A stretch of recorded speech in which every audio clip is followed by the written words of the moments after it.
Então eu queria chamar o Carlos aqui.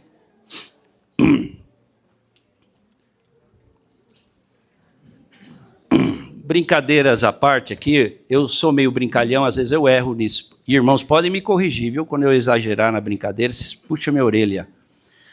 Mas o Carlos é em parte culpado por eu estar aqui hoje. O Carlos é em parte culpado porque eu estou aqui hoje. Porque se não fosse o Carlos, né? Se não fosse o Carlos na vida da minha esposa Solange, eu não teria conhecido Solange. E se eu não tivesse conhecido Solange, eu não teria conhecido vocês. Então, o Carlos são anos. É interessante, queridos, é interessante. Nós falávamos esse final de semana com algumas pessoas sobre plantio e colheita. Sobre plantio e colheita. E eu que estou habituado a trabalhar com o meu cunhado lá no plantio de floresta, você planta um pinus hoje para colher daqui a 15 anos.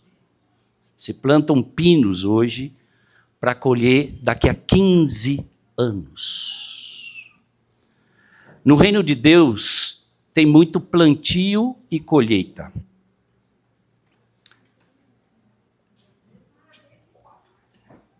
E o pior, né, Vivi? Às vezes a gente planta algumas coisas e vai colher lá na frente e um monte de gente que não tem nada a ver vai colher conosco também.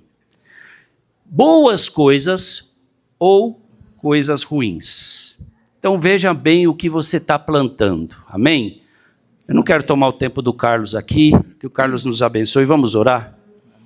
Senhor querido, mais uma vez pedimos a tua graça ao teu filho, que o Senhor dê toda a unção e bênção a ele, que ele possa ser um instrumento útil a ti nessa manhã para transmitir aquilo que o Senhor quer falar conosco.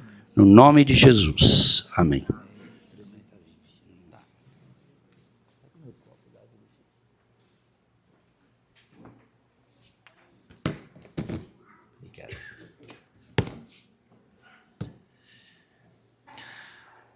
Bom dia, gente. Já estou microfonado aqui?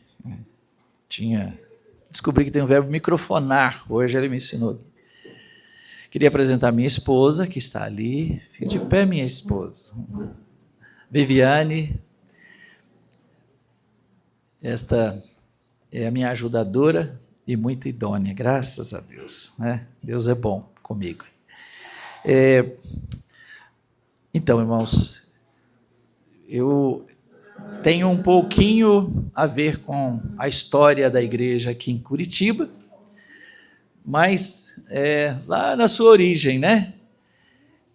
Em 1997, olha só, quase 30 anos, eu estive para um retiro de uma congregação aqui nessa cidade, e a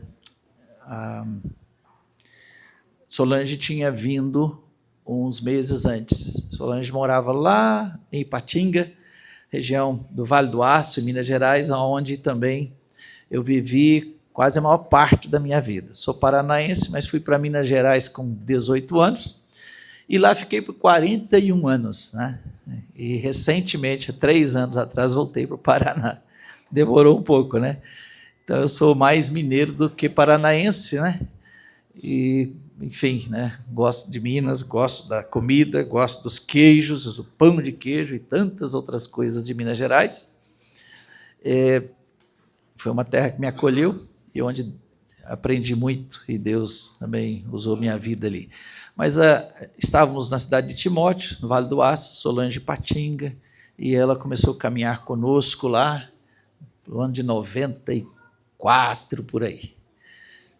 E depois veio, né, irmão Geraldo, saudoso irmão Geraldo, se aposentou numa grande empresa que ele trabalhava e voltou para o Paraná, e Solange Solteira voltou com ele. Ela voltou entre lágrimas e nós também ficamos lá, né, com a foto da Solange na nossa geladeira, porque tínhamos muito carinho, né, e apego com ela, eu e a Cir, minha primeira esposa, que faleceu. Bom, e eu disse para ela isso, uma frase que usamos para ela, falou, vai para Curitiba com a sua família, porque a igreja está indo para lá, né? Claro que já tinha igreja aqui, mas nós estamos falando daquilo que ela queria viver, né? E aí, eu vim para este retiro em 97, um retiro de uma comunidade aqui de Curitiba, ministrar nesse retiro, e conheci Simone, com Walter, com Robson e a família de Robson, né? Não sei quantos conheceram esses irmãos. Enfim, nós ficamos aqui, aquele final, mais alguns dias, contactamos alguns outros irmãos que eu conhecia aqui, e começou este grupo, né? Foi a semente do que vemos aqui hoje, né? Tiveram muitos, vamos dizer, muita água rolou por baixo da ponte, né? Depois disso. No ano de 2000, eu me mudei para Belo Horizonte, morava no interior, fui morar em Belo Horizonte, trouxe João Bium comigo aqui, apresentei os irmãos que aqui estavam e encomendei, né, ao João, e ele prosseguiu, e tem muito tempo que eu não volto aqui, né, graças a Deus, para ver o que Deus está fazendo, e estou muito feliz ver vocês, a graça de Deus aqui é igual, mais ou menos igual o Barnabé, quando vai para Antioquia, né, e Deus fez muita coisa lá, ele chega e fica alegre com a graça de Deus, não tem muito o que acrescentar, apenas se alegra com a graça de Deus, e é isso que eu estou experimentando, tá? Com vocês aqui, graças a Deus, que bacana. Estávamos aqui conversando esses dias, né? Acho que a última vez que estive aqui, o Ismar nem morava aqui ainda, eu acho que daquela época mesmo, né, no final da década de 90, né, pensa bem, que pelo menos que eu acho que estão aqui na congregação, é a Solange e a Dete. A Viviane. E a Viviane. Ah, Viviane, olha! E o esposo, graças a Deus. Agora com o esposo, naquela época ela estava sozinha. Lembro bem da história. Graças a Deus. É aí mesmo, então, os três, olha que bênção, hein? E Deus multiplicou esse rebanho e vai multiplicar muito mais, viu? Eu estava aí falando com os irmãos e até desafiando para algumas coisas, né? Para o que Deus tem aí pela frente. Bom, nós conversávamos... a última vez que eu acho que eu tenho consciência de ter estado com vocês aqui, ou com aqueles que estavam ainda na ocasião, foi em 2008, pensa bem, muito tempo, né? Quase 20 anos, o tempo passa mais rápido do que a gente imagina, né? Eu vou falando isso, vocês vão pensar que eu sou velho, né? Só um cadinho. Bom, irmãos, e nós falávamos, o que seria importante compartilharmos hoje, né?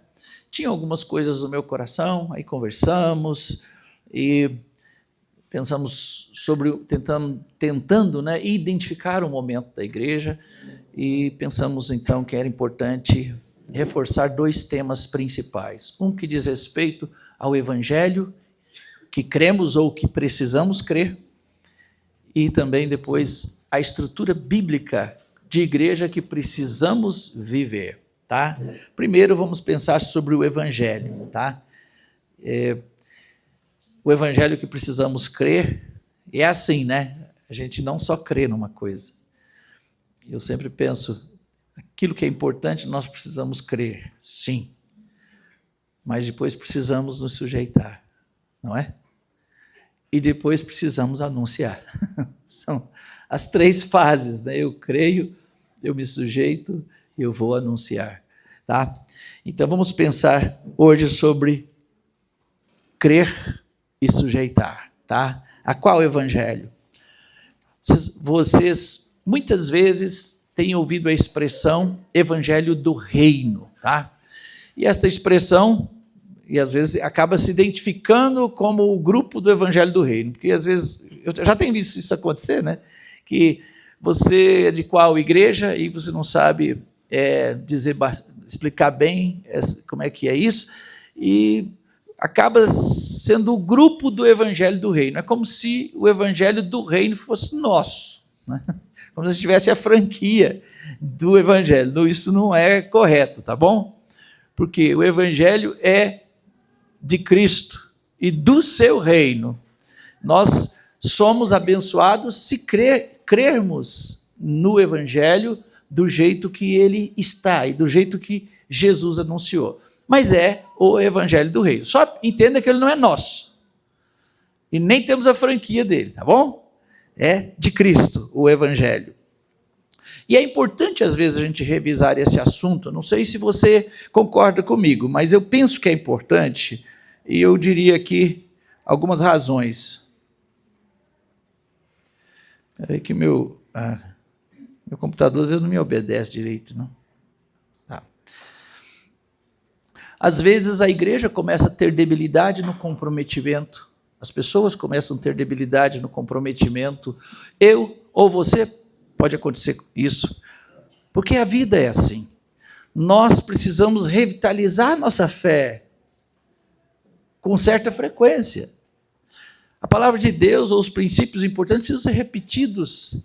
Em Israel havia um costume, lá em Deuteronômio fala que de 7 em 7 anos o povo todo precisava se reunir e fazer a leitura da lei, para as novas gerações conhecerem a palavra de Deus. Era repetido e você pensa, quem foi nos 7 anos atrás, às vezes não tinha filhos, agora tem filhos, o filho tem filho de 2, de 3, até 7 anos, que estão começando a ouvir, quando está com 12, 13, vão ouvir de novo e assim por diante, para que as gerações fossem revitalizadas, né?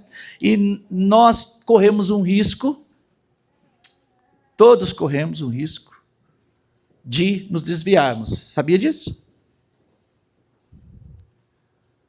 Sabia disso? Hebreus fala, olha, é importante que apeguemos com mais firmeza as verdades ouvidas para que dela jamais nos desviemos. Por que ele fala isso? Porque é possível, sim, né? Eu tive um mestre meu, um missionário americano, que foi um grande amigo, o Senhor já o levou, né? Que era bem mais velho que eu, imagina, né? E ele, quando eu era muito jovem, ele me falou assim, Carlos, toma cuidado, porque é mais fácil desviar na velhice do que na juventude. E eu temia a Deus, viu? Essa palavra eu guardo, e ela é verdadeira. E nós precisamos temer a Deus, porque nenhum de nós está fora deste risco. E a forma da gente evitar, segundo o que está em Hebreus 2, é apegar-se com mais firmeza. Porque vai soltando, tá? De vez em quando a gente precisa pintar as faixas de novo. Você já andou numa estrada, mesmo que ela for nova, bem pavimentada, mas que as faixas não foram pintadas? É confuso, não é? Especialmente se for à noite. Você não sabe se está na sua pista ou se está na contramão. Fica confuso. É necessário pintar as faixas direitinho. Eu vou com segurança, agora eu posso acelerar, porque eu sei que eu estou no caminho certo. Revisar é pintar as faixas de novo. Pintamos as faixas e aí nós vamos com segurança, não é? E é importante isso, né? Nós precisamos definirmos, sempre temos a definição do reino. Eu já passei por isso algumas vezes na minha vida.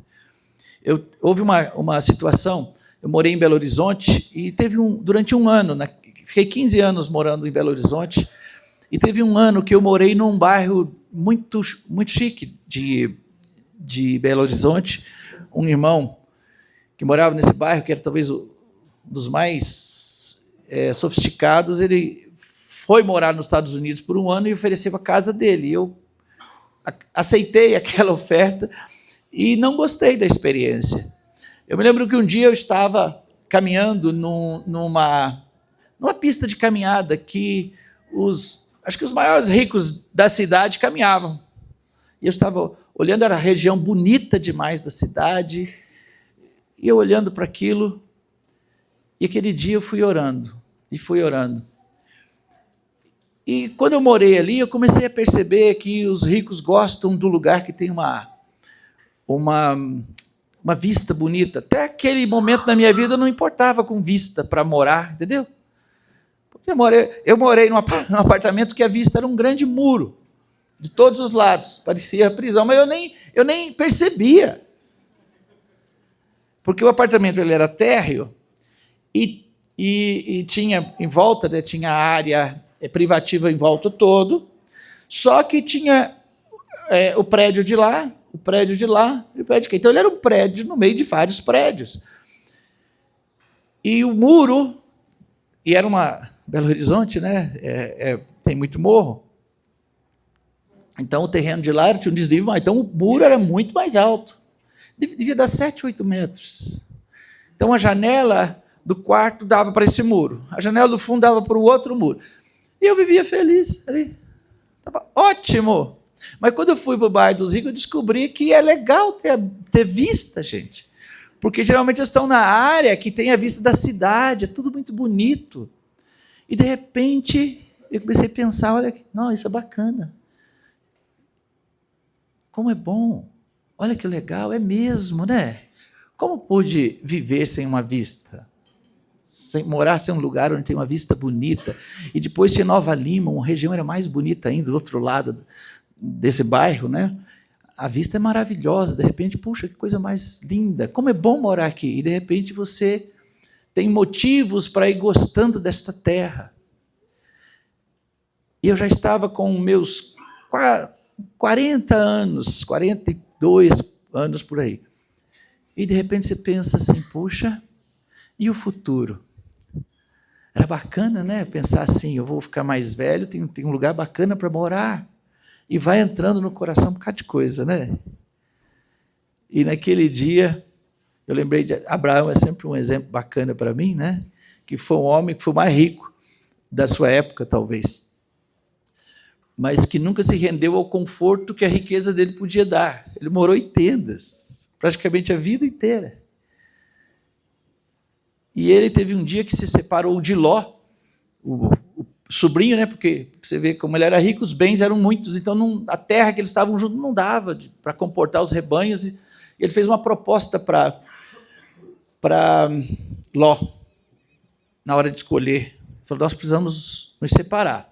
Ele falou, se você for para a direita, eu vou para a esquerda. Se for para a esquerda, eu vou para a direita. Dando a oportunidade de Ló fazer uma escolha. Ló olhou para a Campina do Jordão, tudo era muito verde, muito bonito. Vou para lá.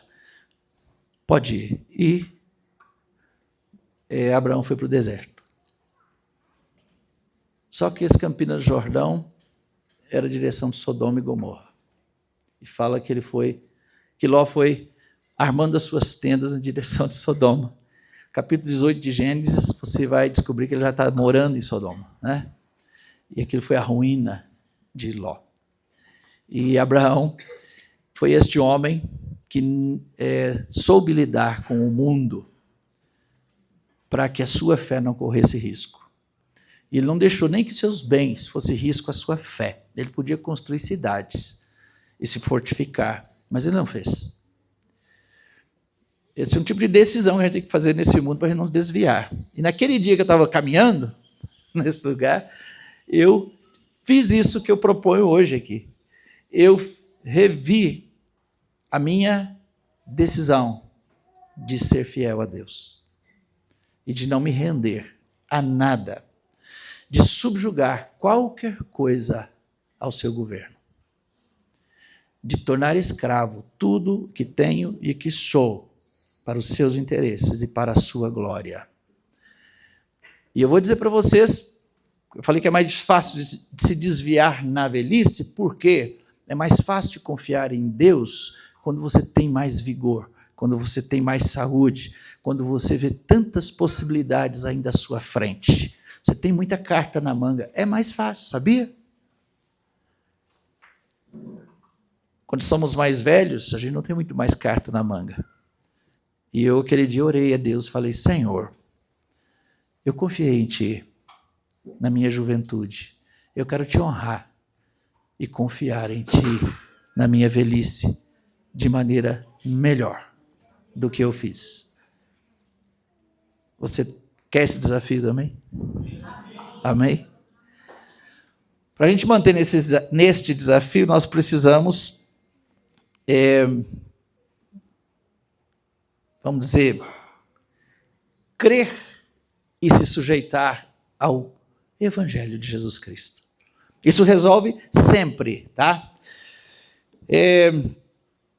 A gente precisa se examinar, a gente corre risco, porque nossa vida não é estática também, a gente corre risco de desvio, porque a vida espiritual de nenhum de nós é estática, sabia?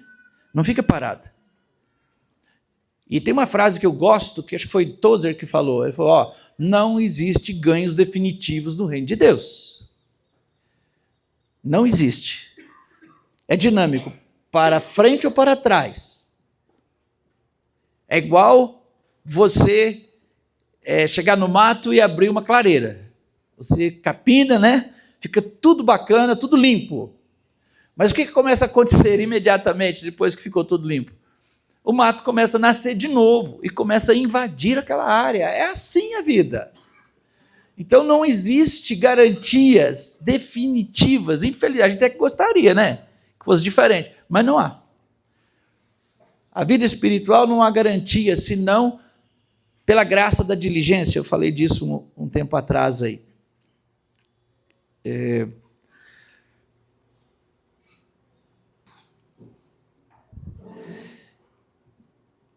Então, o que é o Evangelho do Reino, que nós precisamos crer e precisamos nos sujeitar? É simples. Se nós fôssemos definir, podíamos falar assim, ora, o Evangelho do Reino é o anúncio da boa nova do governo de Deus em um mundo dominado pelo reino das trevas, onde uma raça pecadora que se rebelou, se juntou a Lúcifer, né? Desde o Éden, se rebelou contra Deus, caiu, se tornou pecador por natureza, rebelde, se tornou inimigo de Deus, e essa é a informação que a gente tem das Escrituras, é assim. Então, o Evangelho do Reino é assim, Jesus, quando ele chega nesta terra, ele vem anunciar esse reino. Bom, Jesus, se você ler os Evangelhos, né, você vai perceber que ele não fala da igreja. A palavra igreja é vista no capítulo 16 e 18 de Mateus, não é visto em outro lugar. Por quê? Porque Jesus não falou da igreja. Jesus falou do reino, não foi? O reino, do governo de Deus. Você vai ver que todas as parábolas que Jesus contou é isso. O reino de Deus é semelhante a isso. O reino de Deus é semelhante a um homem que lançou sua rede ao mar. O reino dos céus é semelhante a um homem que lançou boa semente no seu campo. O reino de Deus é como aquele que compra e vende pérolas. Ele foi contando tudo para ilustrar o reino de Deus. Basicamente, ele queria dizer assim, o reino dos céus está chegando. Ele ensinou os discípulos a orar sobre isso. Ele falou, vocês vão orar assim, venha o teu reino e faça-se a tua vontade na terra. Então, é um anúncio que o reino, o governo de Deus está sendo estabelecido na terra, está sendo vamos dizer, um motim contra o governo que até então estava estabelecido. Apesar de que Satanás não é chamado de rei, Jesus o identifica como príncipe deste mundo, ele vos libertou do império das trevas, né? E vos transportou para o reino do Filho do seu amor. Então, é claro as Escrituras para dizer que tem um reino dos céus, com valores diferentes, estava chegando, estava sendo estabelecido agora, estava sendo inaugurado. E aos homens está sendo dito isso, arrependei-vos, porque o reino dos céus é chegado. Bom, então o reino de Deus é este anúncio de que o governo de Deus está sendo estabelecido. A igreja começa em Pentecostes, você sabe, né? E 3.000 se convertem naquele dia, e aí a palavra igreja, a eclésia, surge. e a palavra eclésia, né, que é traduzido como igreja, ela não significa prédio, nada disso, significa tirados para fora. A tradução literal seria isso, tirados para fora, ou seja, tem um grupo agora que ouviu uma mensagem, quando ouviram assim, esse Jesus que vós crucificastes, Deus o fez Senhor e Cristo. Aí eles perguntam, o que faremos? Arrependei-vos. O arrependimento é justamente a mensagem que linka o ser humano rebelde ao reino de Deus. Tanto que Jesus, a primeira mensagem dele foi essa, arrependei-vos, porque está próximo o reino de Deus, governo. Então, o evangelho do reino é o anúncio claro, vamos dizer, sincero, de que o ser humano, eu e você somos rebeldes, precisamos nos humilharmos e nos sujeitarmos ao governo de Cristo. Basicamente isso.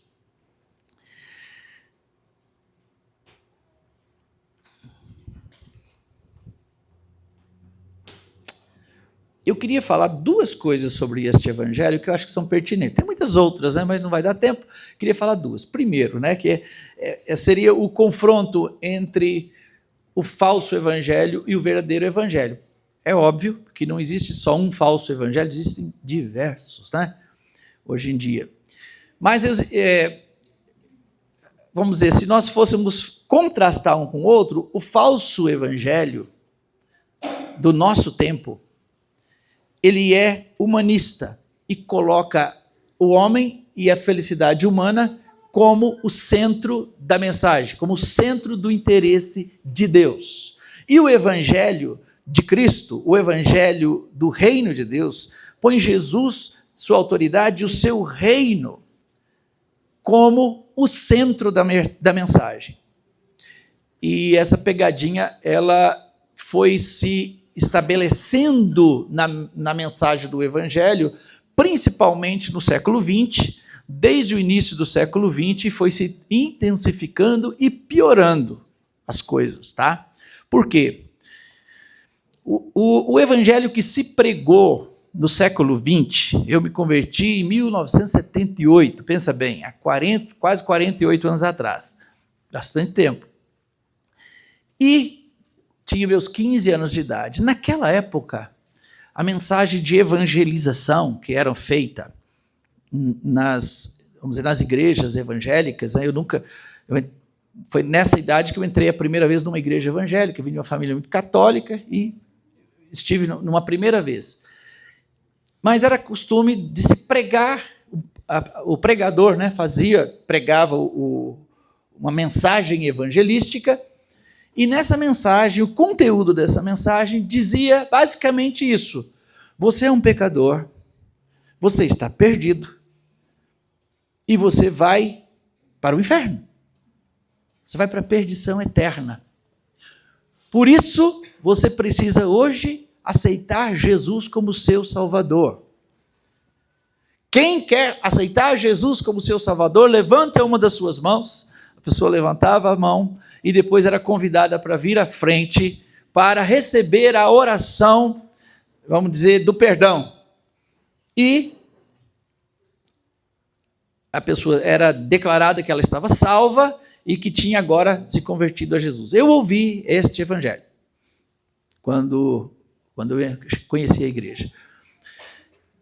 Isso, a gente pode dar um nome para este evangelho, e daqui a pouco eu explico o que falta nele, tá? Porque ele não mentiu, ele falou a verdade, tá? Mas não toda, e esse é o problema.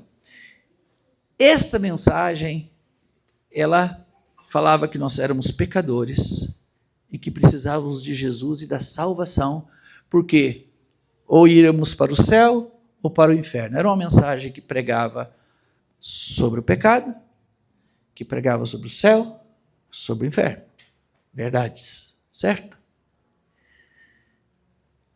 E os homens que mais divulgaram essa pregação, houveram muitos evangelistas no século XX que foram muito conhecidos, mas ninguém foi tão conhecido como um homem chamado Billy Graham.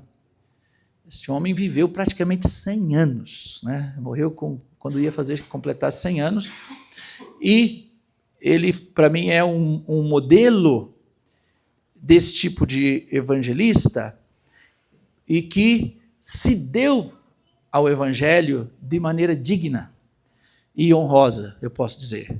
Esse homem tem todo o meu respeito, tá? Por quê? Porque apesar de não pregar o evangelho que eu acredito que devia, na sua totalidade, foi um homem sério, um homem santo, um homem que honrou a família dele e o nome de Cristo. Ele era tão cuidadoso para não ter escândalo, que a primeira vez que ele fez uma grande cruzada num estádio, que encheu o estádio, foi levantada uma oferta, e depois era tanto dinheiro que se levantou, e o pessoal da organização chegou, ele era o responsável, chegou e entregou aquele dinheiro todo para ele. Quando ele viu todo aquele dinheiro, ele temeu. E chamou alguns homens e falou: eu não posso ficar com esse dinheiro. Eu preciso que vocês organizem e alguém fique responsável com o dinheiro, porque eu não quero mexer com dinheiro. Você estabeleça um salário e tá bom.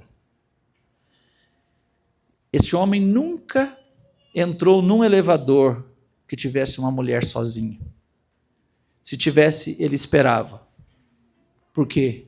Porque ele tinha temor da imagem do evangelho através dele. Então, a gente tem que respeitar uma pessoa assim, não é?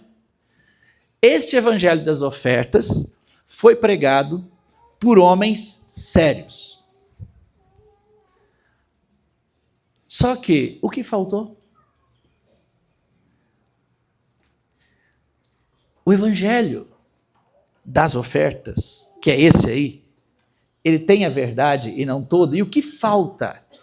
Eu vou falar do que falta, irmãos, porque pode ser que muitos de nós que estamos aqui, viemos de uma experiência cristã evangélica e que ouvimos este evangelho ainda. E que precisamos ser purificados, sabia? Porque eu precisei disso. Eu vou contar uma experiência que eu tive. Com meus 18 anos, eu fui para Jocum, acho que alguns de vocês conhecem. Fui para Minas, foi para ir para Jocum, na época estavam começando essa missão lá. E nós éramos enviados de equipes de jovens para as igrejas, em diversos lugares. Eu fui para Diamantina, uma cidade do interior de Minas, e ficamos lá alguns meses evangelizando, junto com uma denominação evangélica lá, que nos acolheu. Estávamos ajudando esta igreja na evangelização na cidade. Tá bom, ficamos lá algum tempo. Eu me lembro que um culto de domingo à noite, os irmãos estavam no tempo de louvor. E um irmão pediu um hino do Inário. Eu não sei quantos de vocês conhecem hinos antigos, né, mas eu conheço muitos e quero confessar que gosto muito, tá? Mas tem um hino que fala sobre consagrar-se totalmente. É um hino que diz assim, ó: tudo a Cristo a ti entrego, corpo e alma, eis-me aqui. Este mundo mal renego, ó Jesus, me aceita a mim. Tudo entregarei, sim, por ti, Jesus bendito, tudo deixarei. Alguns de vocês conhecem, olha que bacana. Quando o irmão pediu esse hino, o pastor abriu o inário e viu que era esse hino. Olhou, falou: não, nós não vamos cantar esse hino aqui. Nós não vamos cantar porque não vamos ser hipócritas. Ninguém entregou tudo a Cristo aqui. Pode escolher outro.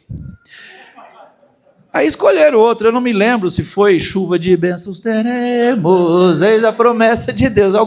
Pode ter sido, não me lembro qual foi o outro, mas esse outro passava, né? Naquele dia eu achei o pastor muito corajoso. Eu falei: puxa, homem corajoso esse. E o tempo passou. Os anos passaram e eu comecei a entender isso que eu estou falando com vocês hoje. Eu pensei, a gente não podia cantar Tudo Entregarei, mas podia cantar Chuva de Bênçãos. Por quê? Aí eu entendi o que falta nesse evangelho. Na cabeça do pastor e da congregação, era assim: nós não entregamos tudo a Cristo, não temos nenhuma intenção de fazê-lo, porém estamos todos salvos. Por quê? Porque já aceitamos Jesus como nosso Salvador. Percebeu o problema? O problema é que Satanás infiltrou em algum momento da história um elemento que neutralizou o senhorio de Cristo na pregação do Evangelho, onde colocou Jesus em ofícios, de tal maneira que o Jesus que você precisa para ser salvo é o Salvador. E aí você precisa aceitá-lo como seu Salvador. E aí você aceita porque você precisa da salvação. Amém. Mas não fala que você precisa se consagrar ao mesmo tempo, plenamente, incondicionalmente a Ele. De tal forma que essa pessoa que está salva, posteriormente, em algum momento, e eu vi isso acontecendo na época, haviam os cultos de consagração, havia os cultos evangelísticos que eram chamados à salvação. Depois dessa pessoa já estava salva, ela era ensinada que podia ficar tranquila de ter a certeza da salvação. Depois eles iam ter outros cultos, chamavam um pregador de fora para dar uma mensagem mais forte, e agora desafiar esses crentes salvos a se consagrarem totalmente a Cristo. Mas isso não era uma condição, isso era uma opção. E dizia para ela: você que já está salvo, agora estamos aqui te desafiando para você se consagrar a Cristo, para você se entregar à obra, e na ideia assim, para você ser um discípulo verdadeiro de Jesus, para você agora dar um degrau acima na sua fé. E você poderia, se quisesse, se tornar um discípulo totalmente consagrado a Cristo. E as pessoas eram desafiadas, alguns iam à frente, outros não. Por quê? Porque já tinha dado a garantia, O ticket de entrada no céu já tinha garantido para ele, e ele pensava: bom, eu vou pensar, Vou pensar se quero ou não. Entende isso?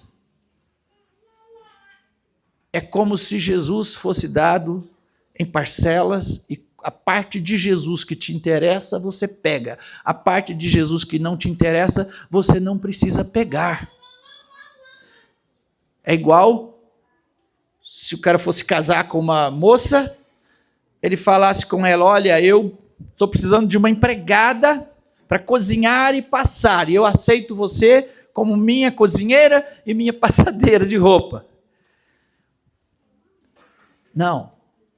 O casamento se rende um ao outro totalmente, num compromisso de fidelidade, até que a morte o separe. Isso é o que está na palavra, Jesus é uma pessoa, ele não é um ofício. Amém? Ele tem o ofício de sumo sacerdote, de salvador, de senhor. Vamos pensar. Não. A salvação não está num ofício, está numa pessoa. Em 1 João, capítulo 5, diz: e o testemunho é esse, que ele nos deu a vida eterna, e esta vida está no seu Filho. Quem tem o Filho tem a vida. Quem não tem o Filho de Deus não tem a vida. Ou eu o tenho totalmente, ou eu não tenho em porção nenhuma. Eu não posso querer meio quilo de Deus. Ou é tudo ou nada. Este é o Evangelho, certo? Esse é o Evangelho puro, onde diz que a salvação, o arrependimento, exige uma consagração plena, incondicional, uma rendição incondicional a Cristo. Essa é a diferença, porque o evangelho das ofertas, esse evangelho que esses irmãos pregaram, irmãos que eu respeito, dizia que Jesus é Salvador, mas que o senhorio era uma opção. Então existia uma falha neste evangelho. E para mim foi, assim, crer, tá? E me sujeitar, eu confesso, que foi mais fácil do que ter coragem de pregar este evangelho, tá bom? Porque parecia tão contrastante que quase soava como heresia no mundo cristão que nós já estávamos vivendo naquela época. Romper com isso foi um desafio para mim. Mas graças a Deus, fomos adiante. E você sabe que o evangelho, nesse momento que a gente vive, a gente sente até um pouco de saudade do evangelho das ofertas. Porque nós estamos entrando, o que era ruim consegue piorar. Já ouviu falar assim, né? Que nada é tão ruim que não consiga piorar. E a apostasia, eu acho que nós estamos vivendo hoje, né? Vamos dizer, tem dois movimentos simultâneos avançando no nosso tempo, segundo o que está escrito em 2 Tessalonicenses, capítulo 2, que fala que o Senhor não voltaria antes da apostasia e o homem da iniquidade. Você já leu isso, não é? Então nós estamos em dois movimentos sob o mesmo espírito, que Paulo chama de operação do erro, que está lá. No mundo, a multiplicação da iniquidade, na igreja, a apostasia. Faz parte. E da segunda metade do século XX para frente, o evangelho das ofertas foi piorando para ser o evangelho da prosperidade. Esse é o evangelho realmente do fim da feira, né? Ficou muito pior o que estava ruim, infelizmente. Por quê? Porque o evangelho da prosperidade, que é o que predomina, é o que fez os movimentos neopentecostais crescerem aqui no Brasil, este evangelho, ele já não tem nem o conteúdo do evangelho das ofertas, porque o evangelho das ofertas, olha só, falava de céu, de inferno e de pecado. E era pregado por homens santos. O evangelho da prosperidade, meus amados, ele não fala de céu, nem de inferno, ele só fala da terra. Infelizmente eu tenho que dizer isso, não é pregado por homens santos. Infelizmente. E eu me lembro, quando esse evangelho da prosperidade estava começando a avançar no Brasil, no início, nos anos 80, mas principalmente nos anos 90, quem é mais velho, assim como eu, vai se lembrar de um episódio no Brasil que aconteceu, que um determinado bispo comprou a Rede Record. E aquilo deu uma reação na Rede Globo. Então eles queriam boicotar ao máximo esse movimento. E o que eles... Aí eles pegaram uma apresentação de um bispo lá daquela denominação, que era dia da Aparecida, né? Ele pegou uma imagem da Aparecida e desmereceu na televisão, né? Na rede que eles tinham, que não tinha tanta audiência assim, mas esse bispo falou que aquilo não era nada e deu um chute ainda na imagem. E aquilo viralizou, porque viralizou não, essa é uma expressão nova, né? Não existia internet na época, mas aquilo a Rede Globo pegou e ampliou, começou a noticiar aquilo toda hora, para quê? Justamente para atacar a Rede Record e a compra daquela emissora. E aquilo deu muita discussão, debate. Um dia, só estou lembrando do episódio para falar o que eu vou dizer agora. eu estava passando na frente de uma TV, não lembro se era em que lugar eu estava direito, mas numa das redes, que não era a Rede Globo e nem a Record, uma outra emissora, o pessoal estava debatendo sobre isso. E aí o debate veio sobre fé evangélica e tudo isso. Aí chamaram acho que é sociólogo, importante de alguma dessas universidades, alguma coisa assim, e perguntaram para ele sobre a polêmica e falou assim: escuta, você pode me dizer o que é pentecostal? Que tinha a ver, né? Ele falou: não, pentecostal são os movimentos evangélicos que creem na contemporaneidade dos dons espirituais mencionados na Bíblia, a partir de Atos dos Apóstolos, no livro de Atos, e falou direitinho. Aí me chamou, o cara sabe. Fiquei ali ouvindo.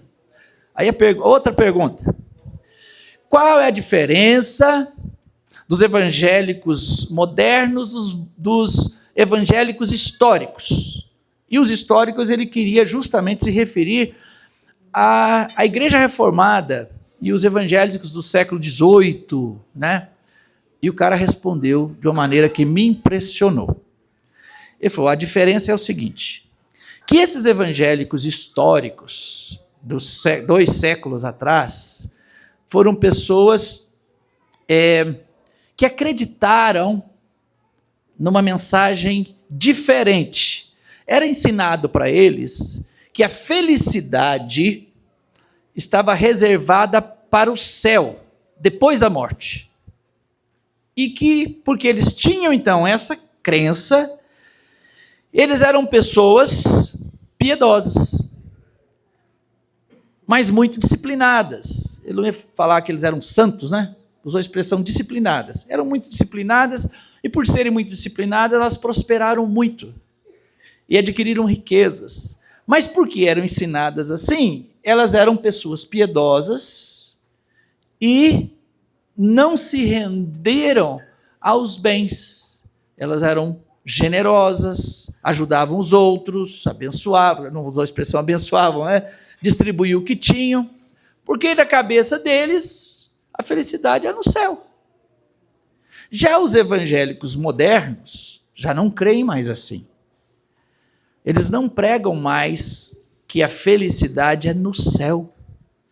Eles pregam uma felicidade, ele usou exatamente essa expressão que eu vou falar agora.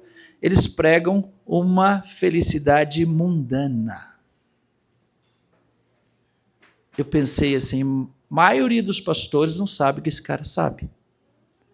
Por quê? Porque este é o evangelho da prosperidade. Esse é o evangelho que prepara a igreja para a apostasia. Este é o evangelho que não suportará deixar de comprar e vender, que está preparando um povo para a perdição. E hoje é o evangelho predominante, onde você vai ouvir isso. Você precisa crer em Jesus para você se dar bem na terra. Precisamos romper com esse evangelho e com aquele. Precisamos, na nossa vida, dizer assim: aqui Cristo reina. Amém? Amém. Aqui Cristo governa, e governa de fato. Então, anunciei, agora preciso crer. Eu pergunto para você: você crê no evangelho do reino? Você crê? Você se sujeita a esse evangelho? Essa pergunta encurrala mais, não é? Você se sujeita de verdade? Como é que eu sei?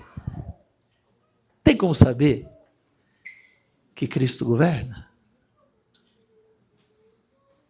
Irmãos, quem creu no evangelho do reino e se sujeitou, é esse que se arrependeu, que se rendeu incondicionalmente. É possível saber, sim, existe evidência. A maior evidência do evangelho do reino na minha vida é que eu sou um homem quebrantado. Eu sou uma pessoa que me sujeito docilmente. Isso é a experiência que esse evangelho tem que produzir. Eu me sujeito docilmente a quem quer que seja. Eu me sujeito à igreja, eu me sujeito a quem tiver autoridade no mundo. Acabou, eu não tenho mais topete. Acabou, eu sei me curvar. Quem se sujeitou ao evangelho resolve o problema do orgulho interior, ou pelo menos enfrenta-o, né? Enfrenta de tal maneira que ele não é mais, ele já não mais vive em busca de reconhecimento. Isso é uma praga, né? Porque a gente gosta de ser reconhecido. Nós gostamos. Isso é uma luta constante. O Filho de Deus tem que vencer isso. Tá? Não apenas o desejo pelo reconhecimento, mas também a necessidade do reconhecimento. Jesus não tinha necessidade e nem desejo de reconhecimento. O Evangelho do Reino faz isso com o nosso coração, tá? Nos quebra. Eu me lembro que uma vez, já, né, ainda quando eu era bem jovem, eu estava morando em Minas, vim aqui para o Paraná, eu fui fazer um estágio numa fazenda, bem no interior do Paraná, lá por uma cidade chamada Xambrê, tinha uma missão lá, tem até hoje, uma missão que tem uma fazenda grande de gado, né, Lore, que eles ganham os recursos e enviam os recursos para missões. E eu fiz um mês lá de treinamento. Eu estava lá no seminário, que parece que isso não tem nada a ver com a obra de Deus, mas na época eu estava no seminário, cuidava de uma fazenda, e eu fui lá para aprender a fazer inseminação em gado, e fiquei lá 30 dias. Mas nesse período, eu fiquei ali lidando com cavalos, porque eles tinham cavalos também. E teve uma experiência, eu nunca me esqueci do nome do cavalo, por causa da experiência. O nome do cavalo era Barão. Eu fui buscar esse cavalo, nós íamos pegar alguns potros, porque lá criava esses cavalos de raça, e íamos levar para fazer alguma coisa, para tratar esses potros. E eu fui buscar um cavalo, trouxe esse cavalo até a cocheira, até o estábulo, coloquei o arreio nesse cavalo e montei. Era mais ou menos aí 1, 2 horas da tarde. Tinham 5 boiadeiros nessa fazenda, que eram uns homens assim, que eu admirei demais, porque os caras eram muito bons de serviço, para laçar gado. Aí eu fiquei impressionado, tá? Quem gosta de experiência country, né? Ali foi ótimo para mim. E eu lembro, eles estavam todos na hora do almoço deles, e eu vi que eles estavam me observando, os 5. Aí eu enchi o peito assim, né? Pensei assim, eu vou mostrar para esses caras que eu também sei montar, afinal de contas, né? Aí peguei o Barão, coloquei o arreio e montei no Barão dentro do estábulo. Aí tinha a porta do estábulo para abrir. Eu pensei assim, eu vou mostrar para eles que eu sei abrir a porteira do estábulo sem precisar descer do cavalo. Aí puxei a porta, aí saí com o cavalo, voltei, fechei a porteira de novo, em cima do cavalo, e o Barão era um cavalo grande, alto. Aí quando o Barão percebeu que ele estava fora do estábulo, esse cavalo começou a pular para me derrubar de um jeito desesperador. Nessa, os peão, né, os boiadeiros estavam rindo, porque já sabiam o que ia acontecer. E eu puxei a rédea do Barão, fui puxando, puxei com força, a cabeça do cavalo foi para dentro assim, e ele não conseguia pular. Aí eu pensei, meu Deus, o que eu faço agora? Aí eu soltava e ele começava a pular, puxava de novo. Eu pensei, como é que vai acabar? Morar nesse cavalo eu não posso, né? Uma hora eu vou ter que soltar essa rédea. Aí, graças a Deus, um dos boiadeiros, depois de ver meu desespero, foi lá, segurou o Barão com força e falou, pode descer, Carlos. Eu fui descendo com medo, né? Desci do cavalo, ele montou no Barão E o barão pulou com ele para um lado, para o outro, para um lado, para o outro, e ele, experiente, né? Daqui a pouco, o barão parou de pular. Ele trouxe o cavalo de novo e falou, pode montar agora, que ele não vai pular mais. Eu falei, o quê? Ele falou, pode montar. E eu que sou um homem corajoso, né? Montei. E o barão trabalhou o resto do dia sem dar nenhum problema. O que o barão queria? Ele queria mostrar quem manda.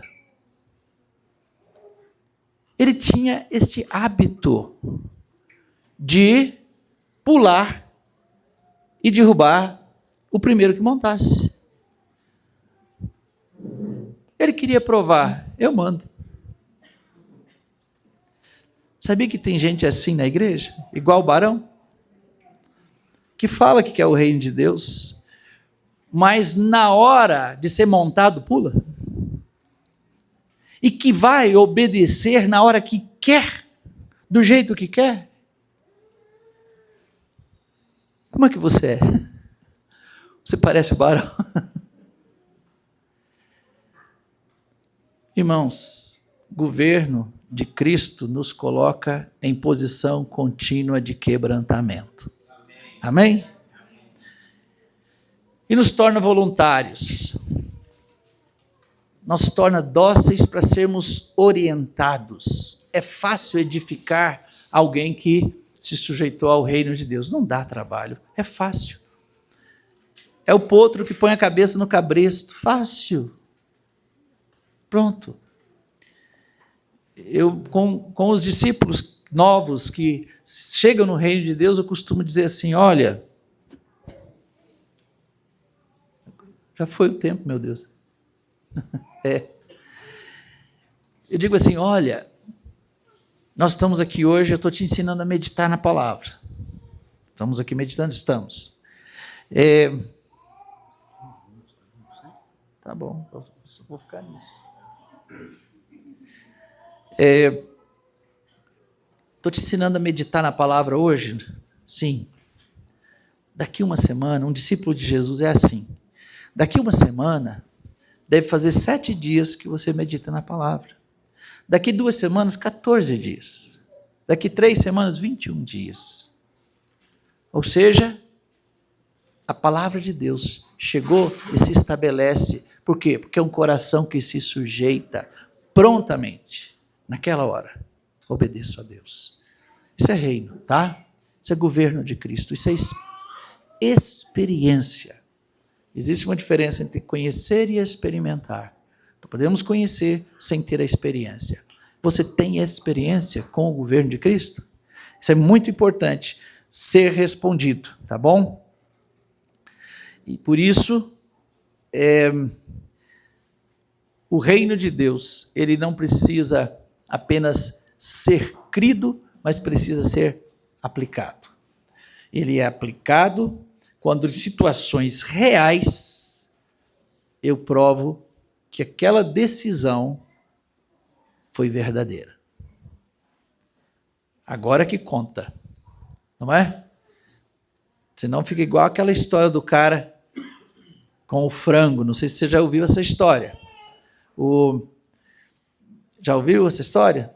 Não? O pessoal conta que um jovem, ele quis, isso nos anos 60, 70, que havia muito disso, né? O Partido Comunista, hoje eles estão com outra cara, mas naquela época era a União Soviética, Cuba, esses países, eles recrutavam jovens, né, que se entregassem às guerrilhas e ao Partido Comunista. Diz que um jovem se pronunciou desejando, então, entrar na causa. Só que era assim, você tinha que imediatamente doar metade de tudo que tinha. Então diz que chegou um jovem e o chefe lá do partido falou, você tem certeza que você quer entrar na causa? Falou, tenho certeza. Mesmo? Mesmo.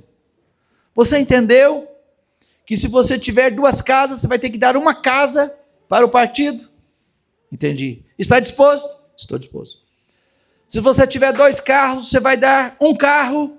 Está disposto? Estou disposto. Se você tiver 1 cavalo, 2 cavalos, você vai dar 1 cavalo. Está disposto? Estou disposto. Aí no final ele falou, e se você tiver 2 frangos, você vai ter que doar 1 frango. Aí o cara ficou quieto. Vou repetir, acho que você não entendeu. Se você tiver 2 frangos, você está disposto a dar 1 frango. Cara quieto. Cabeça baixa. Não estou entendendo. Um homem que está disposto a dar uma casa, um carro, não está disposto a dar 1 frango. Por quê? Ele falou, porque os 2 frangos eu tenho. É fácil renunciar ao que você não tem. Mas nós somos provados no momento de alguma coisa, situação real que nós temos. Entendeu? Você já foi provado em situações reais? Parece pequeno, parece o frango, né? É ali que nós mostramos se Cristo realmente reina na nossa vida e no nosso coração. Amém?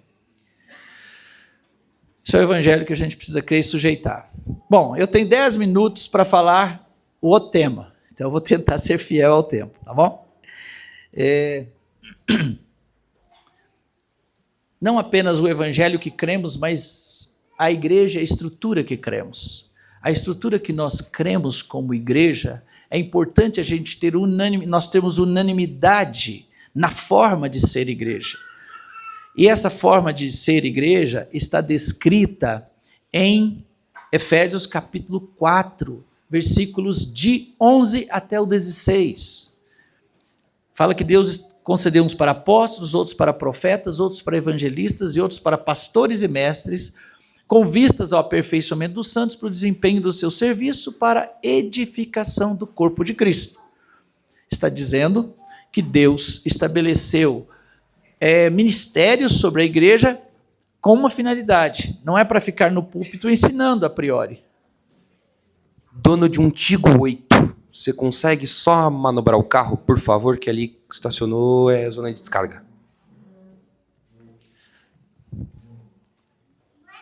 Contigo. Esses ministérios foram colocados a princípio não para pregar, mas para o quê? Formar a igreja, o corpo de Cristo. O modelo bíblico de edificação não é um clube, não é uma empresa, não é uma escola, mas é corpo. Um corpo, o corpo humano. Interessante, não é?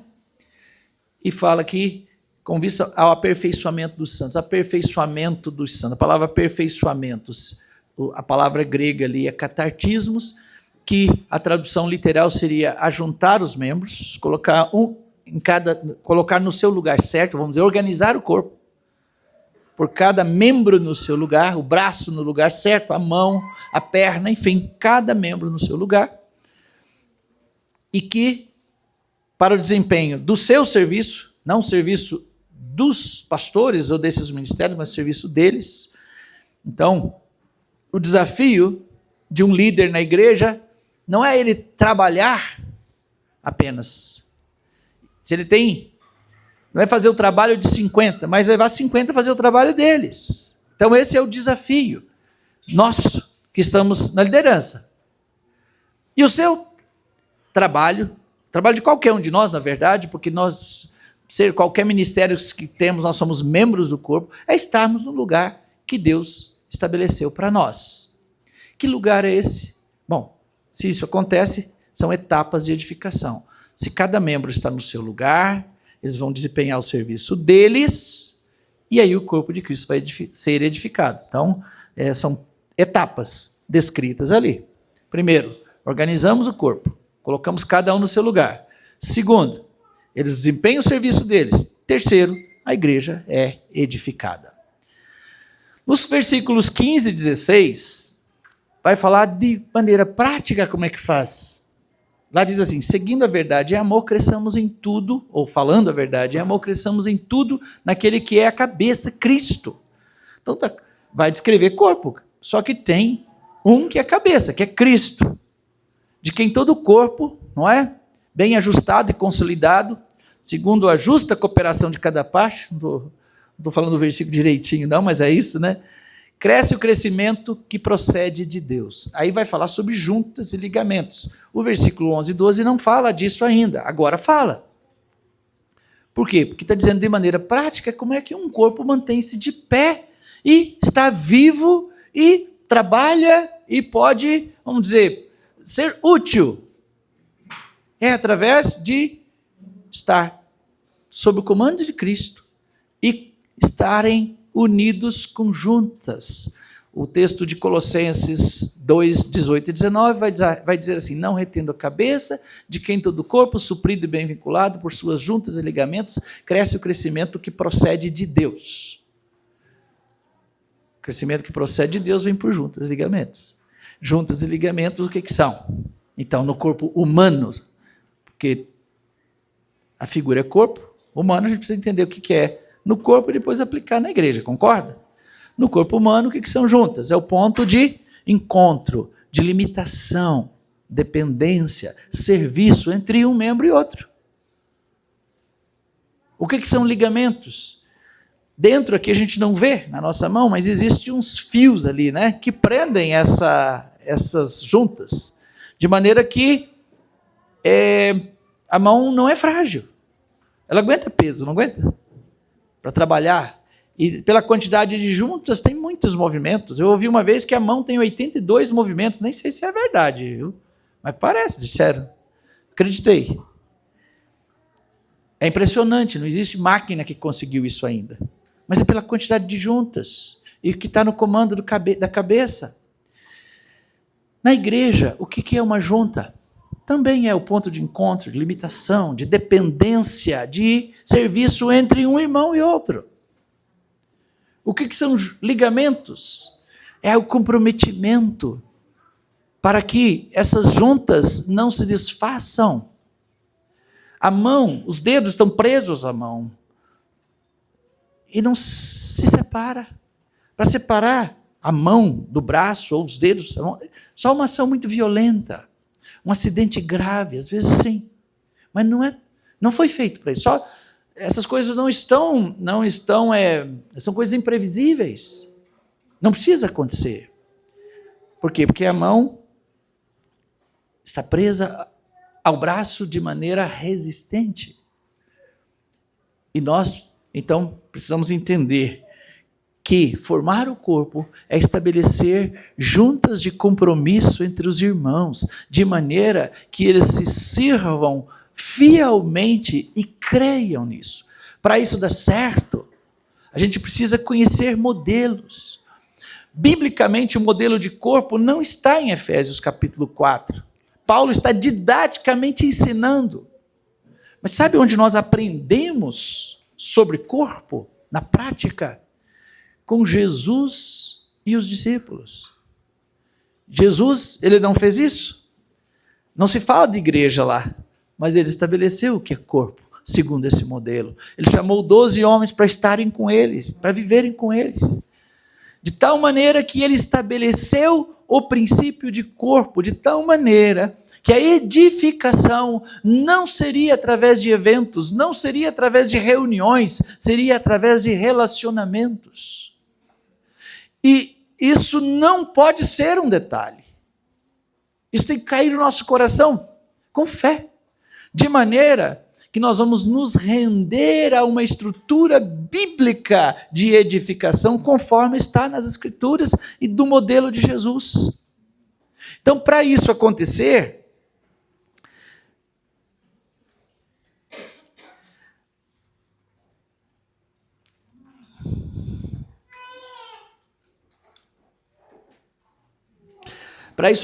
nós precisamos, irmãos, de algumas coisas simples. Nós precisamos de crer, tá? Que isso é verdade. Nós precisamos mais que obediência. Primeiro precisamos fé. Eu digo que para eu mudar essa estrutura lá atrás, eu precisei de uma fé tamanho de uma abóbora. Porque eu acreditava no púlpito que eram as minhas pregações que iam alimentar a igreja. Quando eu entendi que eram os relacionamentos, mudar isso, precisei de uma fé tamanho de uma abóbora, nem foi tamanho de um grão de mostarda. Porque não dava para acreditar que ia dar certo. Mas Jesus disse, se 2 ou 3 se reunirem em meu nome, eu estou no meio. Vai dar certo, porque Jesus está no meio, está no relacionamento. E é preciso fé. Falar assim, bom, não é pelo púlpito, não é pela reunião, é pelo relacionamento. E os vínculos precisam de definição. Eu preciso saber quem cuida de mim. Acho que aqui todo mundo está vinculado, né? Todos os irmãos. Então eu preciso ter alguém, no modelo de Jesus, ele cuidou de discípulos, eu preciso ter alguém para chamar de discipulador, sim. Não podemos ter problema com isso. Assim, irmãos, lá, vamos pensar no modelo de Jesus, que o modelo que era muito intenso, certo? Dá para fazer idêntico a Jesus? Eu não acho que dá, não. Tá? Temos que ser bem realistas. Jesus, ele teve 3 anos de um ministério itinerante, chamou esses homens para estarem com ele, eles deixaram famílias, deixaram o trabalho e foram seguir Jesus 3 anos de maneira intensa. Nós não vamos fazer isso. A igreja, você vai ver que depois a igreja seguiu caminhos normais, não é? Paulo ordena que se trabalhe, ordena o marido que vive a vida comum do lar, então tem toda uma ordenança da palavra, porque o mundo, nós íamos viver nesse mundo, precisamos trabalhar e tal. Mas qual é o nosso desafio? Nos aproximarmos do modelo, concorda? Do modelo. Então eu me lembro que lá, quando estava na denominação ainda, nós tínhamos terça-feira, estudo bíblico. Quinta-feira, reunião de oração. Sexta-feira, às vezes tinha vigília. Sábado, reunião de jovens. Domingo de manhã, escola dominical. Domingo à noite, culto público era chamado. Uns 5 reuniões, que demorava para o crente fervoroso, ele ia em todos, certo? Ele ia gastar uns 3 horas por culto, né, entre ir e voltar e tal. Então, são 15 horas por semana de dedicação para servir a Deus neste modelo de edificação de reunião. Vai, senta, ouve e volta. Não, nós não cremos nisso mais. Não é o púlpito, não é a reunião. Então, vamos jogar fora esse modelo. Mas é para não pôr nada. Nós precisamos pôr o modelo bíblico que cremos. O crente médio ia em 2 ou 3 reuniões. Não era o fervoroso, mas ia em 2 ou 3, certo? Ia gastar, assim, 8 horas por semana, não sei. 9 horas por semana. Agora, nós deixamos os cultos para não ter nada? Não, para pôr um modelo que cremos que é eficaz segundo as Escrituras, segundo o modelo de Jesus. Então eu preciso o quê? Eu preciso dedicar tempo ao vínculo que está estabelecido. O discípulo que eu cuido, ou quem cuida de mim, aquelas horas, pelo menos que eu dedicaria lá nos cultos, eu preciso dedicar a uma estrutura que Deus estabeleceu. Então eu preciso de fé e agora passos de obediência, concorda? Então é necessário mobilização, marcar com quem cuida de mim de maneira que funcione. E às vezes nós, eu, por exemplo, vim de denominação, fui pastor da denominação lá, quando era bem jovem, e fiz esta transição. Mudei a minha cabeça sobre o que era edificação, desisti do púlpito naquela intensidade, para dar ambiente à igreja, para que os irmãos o quê? Invistam, mergulhem nos seus próprios vínculos. E estarão juntos 1, 2, 3 vezes, o máximo que conseguirem, tem que ter um mínimo, pelo menos uma, mas como você, na sua realidade, pode se aproximar do modelo de Cristo? Que foi 7 dias por semana, 24 horas. Aquele é o desafio. O que de melhor você pode fazer na sua realidade? Faça, mas confiando que, se você se render ao modelo, Isso vai ter fruto na sua vida. Senão, não vai. Amém? Então era isso. Eu não vou prolongar mais porque já estou no meu limite aqui, tá bom? Então que Deus, assim, primeiro, né, falamos aqui mais sobre o Evangelho, né? Que todos tenhamos uma experiência plena com o Evangelho do Reino e que depois disso vamos nos render à estrutura bíblica de funcionamento da igreja, as juntas e ligamentos. Vamos ficar de pé?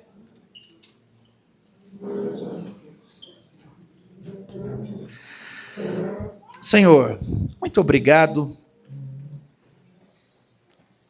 porque o Senhor nos abençoou de maneira que tivemos acesso ao Evangelho. Muito obrigado. Mas eu peço, Senhor, que não seja na nossa vida um conceito, mas uma experiência. E, Senhor, que não tenha sido uma experiência no passado, seja uma experiência hoje. Para que possamos, de fato, poder sair daqui dizendo: Cristo reinou e reina na minha vida.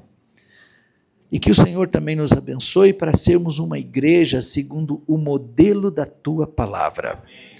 Põe isso no coração de cada um dos nossos irmãos, para que possamos viver uma igreja, Senhor, que flui conforme vemos em Atos dos Apóstolos, que persevera na doutrina, no partir do pão, nas orações, e que possamos crescer como, vamos dizer, uma família que o Senhor estabeleceu nessa cidade. Que no coração, meu Deus, dos meus irmãos aqui, nasça um desafio de multiplicação neste modelo, nesta grande cidade. Em nome de Jesus. Amém.